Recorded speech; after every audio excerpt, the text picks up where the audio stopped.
Welcome to The Partnership Path, the podcast that empowers you to unlock your full potential in partner management. Gain invaluable insights from industry experts, discover proven strategies, and learn how to navigate real-world challenges. Join our community by subscribing now and start your journey to partnership success. Hey, Toni. Hi, John. How are you doing today?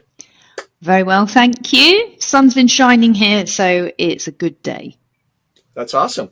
I'm kind of excited today because I just saw a notice from Canalis. I can't. Yeah. I'm not sure I know exactly how to pronounce that, but Jay McBain, big partner ecosystem guy, mm-hmm. and our podcast was in his list of some of the best channel partnership podcasts in the market. Really? Wow. Yeah. Oh, okay. So my good day has just got even better. So we're famous. Oh my God. Wow. Yeah, I know. That's kind of cool. Yeah. That is. I just thought I should call that out to you because I'm not sure our listeners know that the reason we're doing this is a lot because of you, because I came to you with some ideas on, writing and some of that kind of stuff. And you're the one who said, hey, maybe we should do a podcast. And so I wanted to say thanks to you because now we're on a list of best podcasts in the industry. I think that's pretty cool. Actually, like a little bit emotional. Oh, thanks. Well, I wasn't expecting that today. Okay, what else are you going to throw at me, John? No, that's it. It was just top of mind because I saw that it was last week. I saw that post and I was kind of excited about it. So I wanted to make sure to give a little shout out to Toni Kent as the podcast creator. So anyway, wow, thanks. Thank you. Okay. I thought today we would talk about marketing with partners in this series on go-to-market. The very first one in that series, I thought we would kind of focus on where it all starts. Yeah. So, how do we go to market with a partner? How do we co-market with our partners? Yeah. And that's a complicated task. It is. And I think if we're talking about partnerships and managing partnerships, something that we talk about a lot is selling together, and there's a lot of emphasis on pipeline and deals, and that relationship with marketing is really important. And I think sometimes people struggle to make that fit within the way they work with their partners. Yeah. Well, and my experience is that it's drastically different depending on the size of the partner that you're partnering with, right? Yeah. That we have this issue where, like some of your experience when you were at Microsoft, you were working with some really big partners who had a really mature marketing department. Yeah. And then you were, I think, working with some smaller organizations that didn't really even know what marketing was. I mean, was that true in your experience?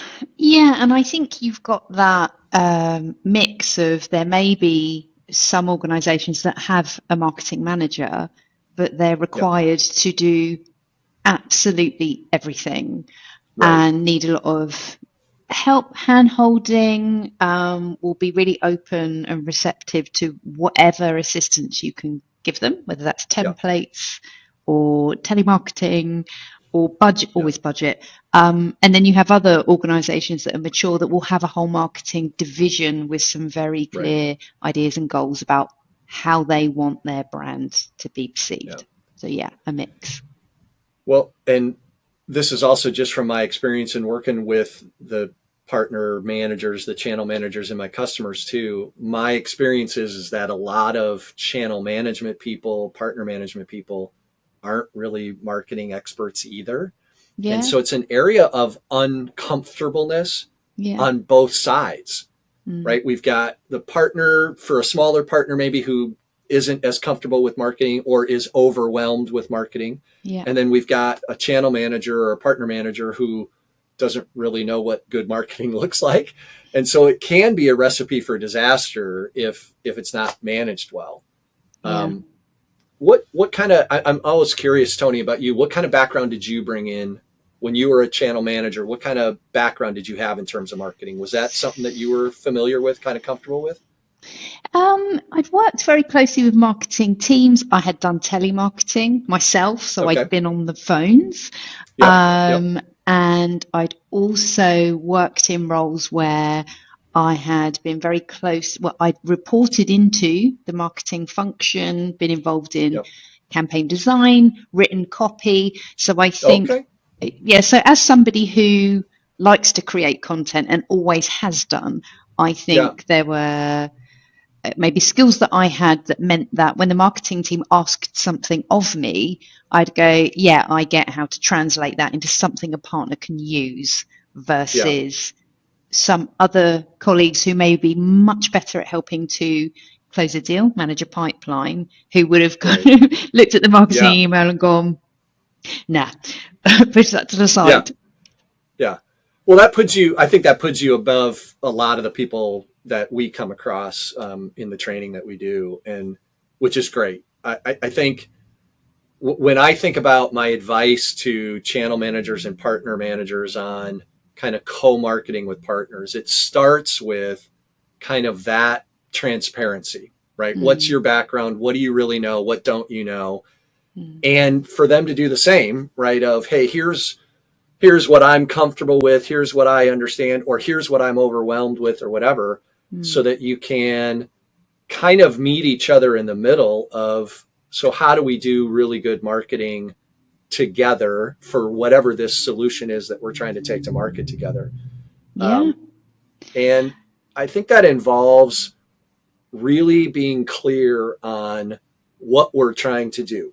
And here's what I mean by that. I think most marketing people would divide marketing into kind of three phases, right? There's kind of the people don't know who we are. And so what we're doing is just trying to make people aware that we exist. Yeah. Then there's people who have raised their hand, who have said, oh, what you just said is mildly interesting to me, and I might want to know something about it. Mm-hmm. And that requires a different kind of marketing. Mm-hmm. And then the third phase is people who say that I have that problem. I need to solve that. Mm. Help me, give me more information about it, right? Like there's three levels of engagement, I think, that the kind of the customer goes through. Mm-hmm. And I think Yeah. where a lot of partnership marketing falls down is we do the wrong one of those three things, Mm. right? Like we always do step three. Like we assume Yeah. everyone knows who we are and is interested. And so we're just doing that. Or we only do step one where it's only awareness stuff. And I think that's kind of that balancing act that's really hard between two companies who oftentimes the marketing departments are at two very different levels try and resolve. I don't know. Does that make sense? Yeah. Yeah, and I think it's quite interesting because one of the biggest challenges that I still come across today is like people need content, Yeah. and a lot of decision makers now do not wish to engage with the salesperson. I think it's a Gartner stat until there's something like 70% along the decision making process, and they prefer to do their research digitally. So you Yeah. need to have marketing assets that are things like case studies, use cases, product Yep. capabilities, podcasts that Yep. a salesperson, partnership manager could seed with their partners to share with end user customers. So I think if we consider our marketing function as part of that sales process and a sales enabler, Yeah. we should be thinking about how can they make the partnership smoother, how can what they produce help our partner to get better Yeah. results. Yes, and there is Yeah. there's a lack of content, and the place where you can get content from is going to be Right. your marketing team. Yeah. For sure. And everything you just described, right, fits into that third bucket, right, where someone is actively looking for a solution to a problem that they know they have, right? So they're problem aware and potentially solution aware. Mm-hmm. And I do think the challenge that we have in that corner or that segment of marketing is making that content, like if I'm the vendor, making that content that I have that meets that need relevant for the partner, because the content I have is specific to just me, and it's not specific to the partnership, right? So it markets my stuff, but not my partner's stuff, kind of thing. Yeah. And so we need to work with that material to make it fit for what we're trying to do with the partner. Yeah. That's not easy to do, is it? No, unless you've got, so I guess the question is always, can I co-brand it? Can I white label it? Can I change it, right? Could I change it? Could I add stuff to it, right? Yeah. Yeah. I mean, our classic environment is partner, like let's just do really simple. Partner, the vendor has a software solution and the partner is providing services to it. And the stuff the vendor provides is all about the product, but it doesn't talk about the services. Yeah. Right. Or in your case with Microsoft, platform underlying some sort of solution application or solution service or whatever. Well, your stuff talks about the platform, but doesn't talk about how that makes their product better or whatever, right? Like that's super challenging. And that comes back to understanding your partnership, or understanding your partner well enough and your partnership goals well enough that you can say, okay, our solution fits here, your service sits here. So here's how we can take a bit of that and bring them together into a campaign that works for both of us, or for the partnership goals. Yeah. And for me, like, this is what I'm constantly pushing at the people we come across is the first question you have to answer is, what are we trying to do? Are we trying to do marketing for people who are problem aware and solution aware? So they've already raised their hand. They've already said, hey, I know who you are and I know I have a problem. Or are they people who don't yet know that they have a problem? They know who you are, but they don't really know that they have a problem you can solve. Or are they people who don't even know who you are? Right. And those are three different kinds of marketing that the partnership sometimes has to do. Sometimes not. Sometimes both parties are well enough known. And I think this is where lots of channel and partner management people in their partnership get sideways, is they focus too much on only one kind of marketing. And then everyone's disappointed when it doesn't generate leads, because we're sending stuff out to people who aren't problem aware that assumes they are problem aware or whatever. Right. Yeah. I don't know. I'm an engineer, right? I've got a technical background. And so like, marketing's always been a bit of a mystery to me, right? It's always been sort of like really hard for me to get my head wrapped around. So I spend a lot of time thinking about this. Yeah. Maybe I shouldn't. Well, I'm just thinking about when a partner would say, if you had a marketing conversation, quite often it would be, how much money can I have and how many leads will you give me?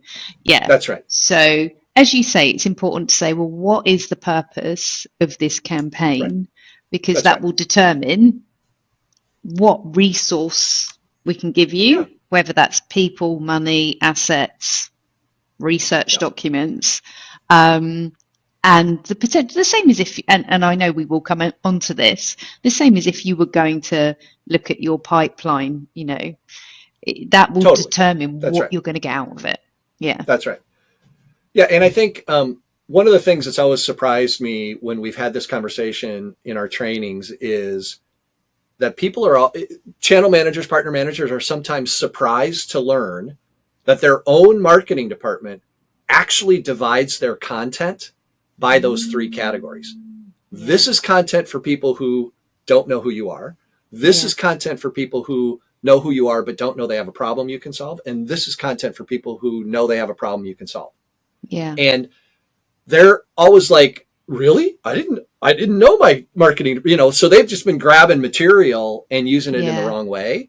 And so a lot of that is just educating yourself on what your own stuff is, and then making sure we ask the right question with our partner of, well, what are we actually trying to do here? And I think then on that basis, a kind of maybe a takeaway or an option for people to use is to say, okay, can I break it down into 3 things and say, when I go to have that marketing conversation with my partner, what is it? Is it awareness, early stage awareness? Is it people know who I am, so I'm going to start to introduce some things that I can do for them? Or is it that there is a need, so they're problem aware and we have a solution? So I guess that would be the kind of, the next step for anyone who would watch this or listen to it. Is there a particular way that you would frame that? Yeah, that's what I would love to hear, right? Is how is our community overcoming that challenge? And I would also really love to hear from our community how they decipher their own marketing material in those 3 buckets and how good that happens for them, right? Because I think different organizations have different maturity levels there. So I'd love to hear kind of people's experiences with that and what's working and what kind of tips or best practices do you have for everyone else out there who's frankly struggling with the same thing. Sounds fantastic. Well, I should be looking forward to the comments on this one. Yeah, me too. All right. Thanks, Toni. Thanks, John. Thank you for joining us today. Remember, you have the potential to shine in the world of partner management. But don't stop here. Subscribe, reflect, and help us redefine the essence of partnership excellence. Until next time.